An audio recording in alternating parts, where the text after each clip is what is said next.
ಎಲ್ರಿಗೂ ನಮಸ್ತೆ. ಇದೊಂದು ಡಾಂಬರ್ ರಸ್ತೆ. ಈ ಒಂದು ರಸ್ತೆಗೆ ಆಡಾದಂಗಿರ್ತಕ್ಕಂಥ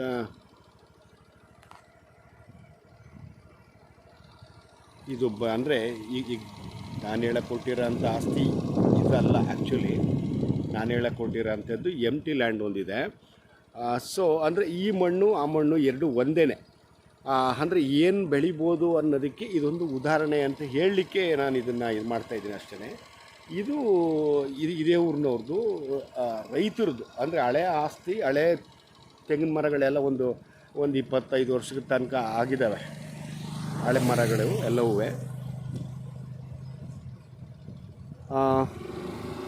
ಸೊ ಅಂದರೆ ಇದು ಇದೇ ಊರಿನವ್ರು, ನಾನು ಆಗಲೇ ಹೇಳ್ದಂಗೆ ಇದೇ ಊರಿನವ್ರದ್ದು. ಇನ್ನೊಂದು ಏನಂತಂದರೆ, ಎಲ್ಲವನ್ನು ಹೇಳಿ ಅದನ್ನು ಹೇಳ್ದೆ ಹಂಗೆ ಇಟ್ಕೊಳ್ಳೋಕ್ಕಾಗಲ್ಲ. ಸೊ ಹಿಂದೆ ಈ ಭಾಗದಲ್ಲಿ ಅಷ್ಟೊಂದು ಇಂಪ್ರೂವ್ಮೆಂಟ್ ಇರಲಿಲ್ಲ. ನನಗೆ ಗೊತ್ತಾದ ಮಟ್ಟಿಗೆ ಅಷ್ಟೊಂದು ಇಂಪ್ರೂವ್ಮೆಂಟ್ ಇರಲಿಲ್ಲ. ಈಗ ನೋಡಿ, ನಿಮ್ಮಂಥ ಹೊರಗಡೆಯವರೆಲ್ಲ ಬಂದು ತಗೊಂಡ್ಮೇಲೆ ಒಬ್ಬರು ನೋಡಿ ಒಬ್ಬರು ಇಂಪ್ರೂವ್ಮೆಂಟು ಮಾಡ್ತಾನೂ ಹೋದರು. ಹಂಗೆ ರೂಪಾಯಿನೂ ಜಾಸ್ತಿ ಆಯಿತು.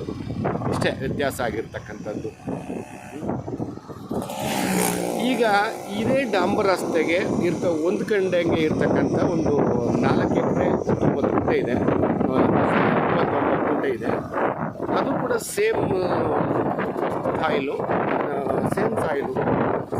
ಕೂಡ ಬ್ಲಾಕ್ ಸಾಯಿಲು. ಇದೇ ಡಾಂಬರ್ ರಸ್ತೆಗೆ. ಸೊ ಇದು ಸಂತೆಮರಳಿಯಿಂದ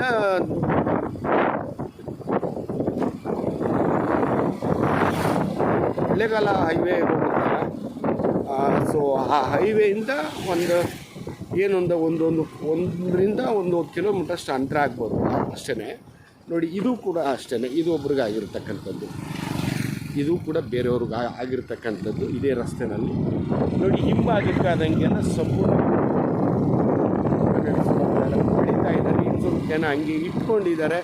ಇನ್ನು ಕೆಲವು ಜನ ಆಸ್ತಿನ ಮಾರೇ ಬಿಟ್ಟಿದ್ದಾರೆ. ಅವಾಗಲೇ ಸುಮಾರು ಒಂದು 15 ವರ್ಷಗಳ ಹಿಂದೆ. ಅವಾಗೆಲ್ಲ 1 ಎಕರೆ 70,000 80,000 1 ಲಕ್ಷ ಈ ಥರ ಎಲ್ಲ ಮಾರಿದ್ದಾರೆ. ಇನ್ನು ಕೆಲವರು ಹಂಗೆ ಇಟ್ಕೊಂಡಿರ್ತಕ್ಕಂಥದ್ದು. ನೋಡಿ, ಬೇರೆಯವ್ರಿಗೆ ಆಗಿರ್ತಕ್ಕಂಥದ್ದು. ಈಗ ಈ ಆಸ್ತಿಗೆ ಹೊಂದ್ಕೊಂಡಂಗೆ ಅಥವಾ ಈ ಒಂದು ರಸ್ತೆಗೆ ಹೊಂದ್ಕೊಂಡಂಗೆ ನೋಡಿ, ಇಲ್ಲೊಂದು ಹಳ್ಳ ಹೊಡೆದಿದ್ದಾರೆ. ನೋಡಿ, ಇದೊಂದು ನೀರು ಹರಿಯೋ ಹಳ್ಳ ಇದು.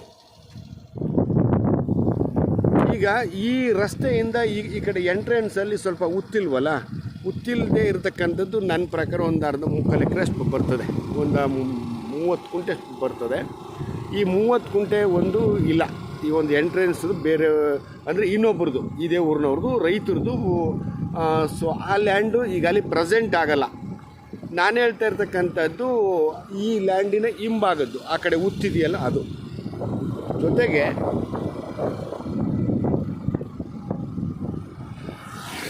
ನೋಡಿ, ಆ ಉಳುಮೆ ಮಾಡದೇ ಇರ್ತಕ್ಕಂಥದ್ದು ಆಸ್ತಿ ಬಂದು ಇಲ್ಲಿಗೆ ಬಂದು ಎಂಡಾಗುತ್ತೆ. ಅರ್ಥ ಆಗಿರಬೇಕು ಅಂತ ಅನ್ಕೊಂತೀನಿ. ಈಗ ಈ ಒಂದು ರಸ್ತೆಗೆ ಇಲ್ಲಿ ತನಕ ಈ ಒಂದು ಏನು ಉಳುಮೆ ಮಾಡದೆ ಹಂಗೆ ಒಂದು ಎಕರೆ ಇದೆ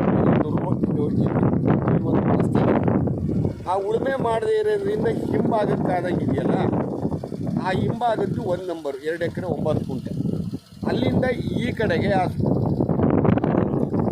ಕಾಂಪೌಂಡ್ ಇದೆಯಲ್ಲ, ಅಲ್ಲಿಂದ ಈ ಕಡೆಗೆ 2 ಎಕರೆ 20 ಗುಂಟೆ, ಒಟ್ಟು 4 ಎಕರೆ 29 ಗುಂಟೆ 2 ನಂಬರ್. ಸೊ ಈಗ ನೋಡಿ, ಈಗ ನಿಮಗಿನ್ನೂ ಕ್ಲಾರಿಟಿ ಗೊತ್ತಾಗ್ಬೋದು ಅಂತ ಅನ್ಕೊಳ್ತೀನಿ.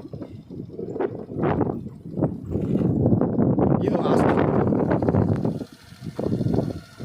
ಆಸ್ತಿ ಏನು ಯೋಚನೆ ಮಾಡಿದ್ದಾರೆ. ಇದು ಆಸ್ತಿ. ಈ ಕಂಬ ಇದೆಯಲ್ಲ, ಅಲ್ಲಿಂದ ಈಚೆಗೆ ನಿಮಗೆ ಎಂಟ್ರೆನ್ಸ್, ಅಲ್ಲಿಂದ ರೋಡು. ಅಂದರೆ ಇದು 20 ಗುಂಟೆ ಇದೆ ಈ ನಂಬರ್. ಆ ನಂಬರ್ ಬಂದು ನಿಮಗೆ 9 ಗುಂಟೆ. ಓಕೆ, ಅದೊಂದು ಅರ್ಧ ಎಕರೆ ಆ ಒಂದು ರೋಡ್ ಎಂಟ್ರೆನ್ಸ್ 5 ಅಂತಂದರೆ ನಿಮಗೆ ಹೆಚ್ಚು ಕಡಿಮೆ 5.5 ಎಕರೆ ಆಗುತ್ತೆ. ಈಗಾಗಲೇ 4 ಎಕರೆ 29 ಗುಂಟೆ ಇದೆ. ಅದು ಆದರೆ ನಿಮ್ಮ ನಮಗೆ ಇನ್ನೂ ಒಂದು 5 ಎಕರೆ ಆಗುತ್ತೆ. ಅದು ಆಗುತ್ತೆ ಅವ್ರು ಮಾಡ್ತಾ ಇದ್ರು. ಸೊ ಈಗ ಹಿಂಭಾಗಕ್ಕೆ ನೋಡಿ, ಈ ಸೋಲಾರ್ದು ಏನು ಒಂದು ನೋಡಿ ಇದಾಗಿದೆಯಲ್ಲ, ಅದು ಅಂದರೆ ಎಷ್ಟು ಎಕರೆ ಇದೆ ನನಗೆ ಅದ್ರ ಬಗ್ಗೆ ಐಡಿಯಾ ಇಲ್ಲ. ಆ ಕಾಂಪೌಂಡ್ ಏನಿದೆಯೋ ಅಲ್ಲಿ ತನಕನೂ ಇವ್ರದೇ ಆಸ್ತಿ. ಮಧ್ಯಭಾಗದಲ್ಲಿ ಕಾಂಪೌಂಡು ಒಡೆದೋಗಿದೆ, ಅದನ್ನು ಇವಾಗ ಹಾಕ್ತಾರೆ. ಅಲ್ಲಿಂದ ಆ ಕಾಂಪೌಂಡ್ ಈಗ ಎಂಡಿದೆಯಲ್ಲ, ಆ ಕಾಂಪೌಂಡ್ ಎಂಡಿಂದ ಇನ್ನೂ ಆ ಕಡೆ ಹೋಗುತ್ತೆ ಆಸ್ತಿ. ಈ ಕಡೆಯಿಂದ ಹೋದರೆ ಕಾಂಪೌಂಡ್ ಎಡ್ಜು. ಸಂತೆಮರಳ್ಳಿ ಹೋಬಳಿ ಇದು.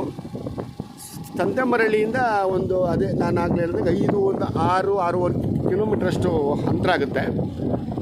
So Kollegal to Santemaralli to ದೊಡ್ಡ ಕೌಲಂದೆ ಮತ್ತು ನಂಜನಗೂಡಿಗೆ ಹೋಗುತ್ತಲ್ಲ ಹೈವೇ, ಆ ಒಂದು ಹೈವೇಯಿಂದ 1 ಕಿಲೋಮೀಟ್ರ್ ಆಗ್ಬೋದು ಅಂತ ಅನ್ಕೊಂಡು ಆ ಒಂದು ಸೋಲಾರ್ ಏನಿದೆಯೋ ಅವ್ರಿಗೆ ಇಲ್ಲಿಂದ ಎಂಟ್ರೆನ್ಸು ಅವ್ರ ಹಿಂಭಾಗಕ್ಕೆ. ಈ ಆಸ್ತಿ ಬಂದು ನೋಡಿ ಇಲ್ಲಿ ಹದ್ಬಸ್ತಾಗಿದೆಯಲ್ಲ, ಇಲ್ಲಿಂದ ಆ ಕಾಂಪೌಂಡ್ ಏನಿದೆಯೋ ಅಲ್ಲಿ ಅದೇ ಎಡ್ಜು ಈ ಒಂದು ರಸ್ತೆಗೆ ಒಟ್ಟು 4 ಎಕರೆ 29 ಗುಂಟೆ. ಇದು 2018ರಲ್ಲಿ ಇದೇ ಊರನ್ನ ರೈತರಿಂದ ಇವ್ರಿಗಾಗಿರ್ತಕ್ಕಂಥದ್ದು. ಈ ಭಾಗ ಎಲ್ಲ ಸಂಪೂರ್ಣ ಬ್ಲ್ಯಾಕ್ ಸಾಯಿಲೇನೆ. ಇನ್ನು ಊರಿಂದ ಹಿಂಭಾಗಕ್ಕೆ ಹೋದರೆ ಮಾತ್ರ ರೆಡ್ ಸಾಯಿಲ್ಗಳಿದ್ದಾವೆ. ಇನ್ನು ಈ ಭಾಗ ಎಲ್ಲ ಬ್ಲ್ಯಾಕ್ ಸಾಯಿಲೆ.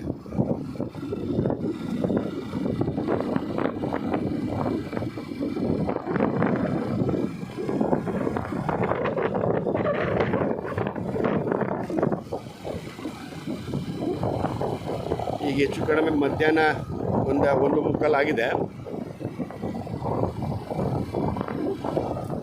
ನೋಡಿ. ಈಗ ಇದೇ ರಸ್ತೆಗೆ ಆ ಲ್ಯಾಂಡಿಂದ 2ನೇ ಲ್ಯಾಂಡ್ ಇದು ಕೂಡ ನನಗೆ ಗೊತ್ತಾದ ಮಟ್ಟಿಗೆ 2020ರಿಂದ ಈಚೆಗೆ ಆಗಿರ್ತಕ್ಕಂಥದ್ದು. ಇದು ಬೇರೆಯವ್ರಿಗೆ ಆಗಿರ್ತಕ್ಕಂಥದ್ದು ನೋಡಿ. ಒಳಗಡೆ ಕೋಕೋನಟ್ಸ್ ಹಾಕ್ಕೊಂಡಿದ್ದಾರೆ,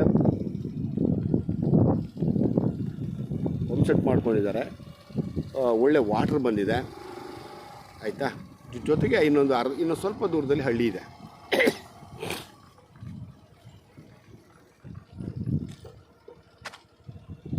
ನೋಡಿ ಆ ಕಡೆಗೆಲ್ಲ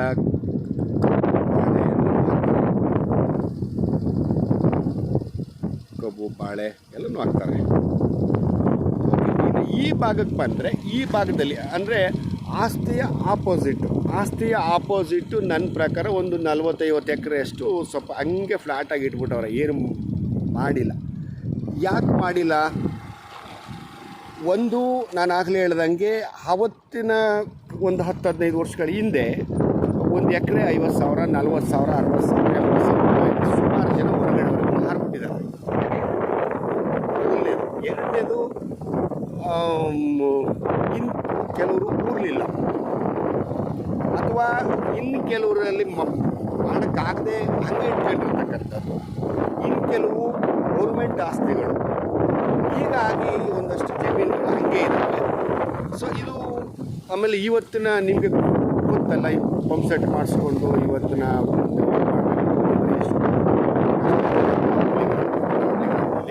ಭಾಳ ಕಷ್ಟ ಇದೆ. ಸೊ ಹಾಗಾಗಿ ಒಂದಷ್ಟು ಜನ ಹಂಗೆ ಇಟ್ಬಿಟ್ಟಿದ್ದಾರೆ. ಒಂದಷ್ಟು ಜನಕ್ಕೆ ಲ್ಯಾಂಡು ಇದೆ ಈ ಆಸ್ತಿ ಒಳಗಡೆ. ಒಂದಷ್ಟು ಜನ ಊರಲ್ಲಿ ಇಲ್ಲೇ ಇರ್ತಕ್ಕಂಥವ್ರು ಇದ್ದಾರೆ. ಇನ್ನು ಕೆಲವು ಬೇರೆಯವ್ರಿಗೆ ಕ್ರಯ ಆಗಿರ್ತಕ್ಕಂಥವು ಇದ್ದಾವೆ. ಇನ್ನು ಕೆಲವರು ಇದ್ದಾರೆ. ನಾನಾ ರೀತಿ ಇದೆ, ಅದನ್ನು ನಮ್ಮ ಬಗ್ಗೆ ಅಂತ ಹೇಳೋಕ್ಕಲ್ಲ.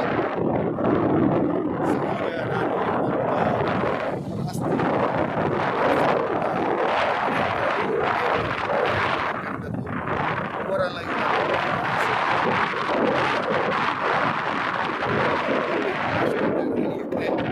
ಎಕರೆ 20 ಲಕ್ಷ ಹೇಳ್ತಾ ಇದ್ದಾರೆ. ಒಂದು ಸ್ವಲ್ಪ ಹೆಚ್ಚು ಕಡಿಮೆ ಆಗ್ಬೋದು, ಅಷ್ಟಾಗುತ್ತೆ ಗೊತ್ತಿಲ್ಲ. ಸೋಲಾರ್ ಏನಿದೆಯೋ ಆ ಸೋಲಾರ್ ಕಾಂಪೌಂಡ್ ಏನಿದೆಯೋ ಕಾಂಪೌಂಡಿಂದ ಈಚೆಗೆ ಉತ್ತರ ದಕ್ಷಿಣ ಅಭಿಮುಖವಾಗಿ ಭಾಳ ವಿಶಾಲವಾಗಿದೆ. ಈ ಒಂದು ರೋಡ್ ಎಂಟ್ರೆನ್ಸ್ಗೂ ಕೂಡ ನಾನು ಆಗಲೇ ಹೇಳ್ದಂಗೆ ಇಲ್ಲಿ ಅದ್ಭುತವಾಗಿದೆಯಲ್ಲ, ಕಾಣಿಸ್ತಾ ಇದೆ ಅಂದರೆ ನಿಮಗೆ ಈ ರೋಡಿಂದ ಈಚೆಗೆ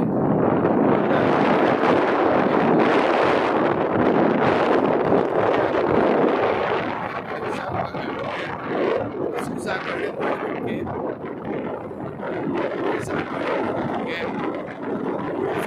ಮಾಡೋದಕ್ಕೆ ನೀವು ಕೂಡ ಇಲ್ಲೇ ಉಳ್ಕೊಂಡು, ಯಾಕಂದರೆ ಸೈಡಲ್ಲಿದೆ ಹೋಗಿ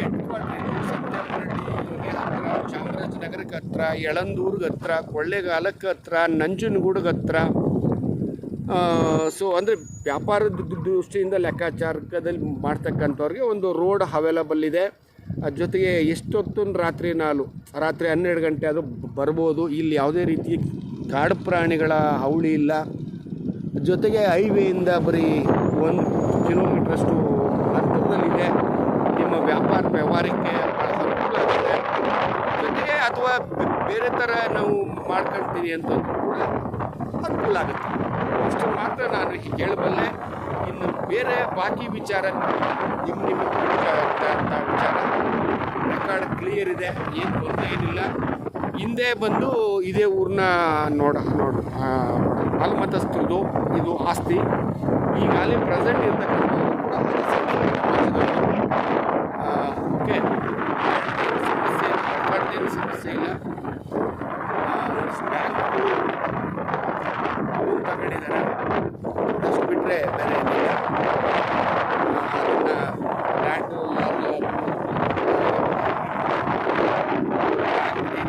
ಕ್ಲಿಯರ್ ಮಾಡಿ ಬಸ್ ಮಾಡಿ ಎಲ್ಲ ಕೊಡ್ತಾರೆ, ಏನು ತೊಂದರೆ ಏನಿಲ್ಲ.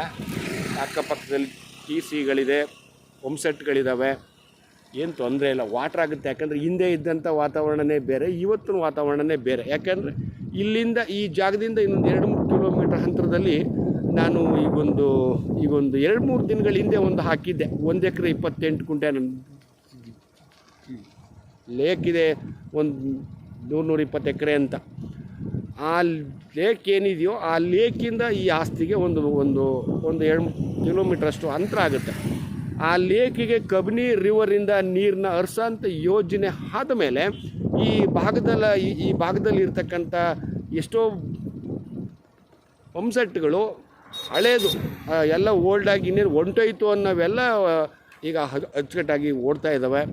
ಸೊ ಹಾಗಾಗಿ ಅಂತರ್ಜಲ ಭಾಳ ಇಂಪ್ರೂವ್ಮೆಂಟ್ ಆಗಿದೆ, ಫಸ್ಟ್ ಕ್ಲಾಸ್ ಆಗಿದೆ. ಜೊತೆಗೆ ರೆಕಾರ್ಡ್ ಕ್ಲಿಯರ್ ಇದೆ, ಡಾಂಬರ್ ರಸ್ತೆಗಿದೆ, ಒಂದೊಳ್ಳೆ ಇನ್ವೆಸ್ಟ್ಮೆಂಟ್ ಲ್ಯಾಂಡು. ಇಷ್ಟ ಇದ್ದಂಥವ್ರು ದಯವಿಟ್ಟು ಹೇಳಿ. Okay, thank you so much.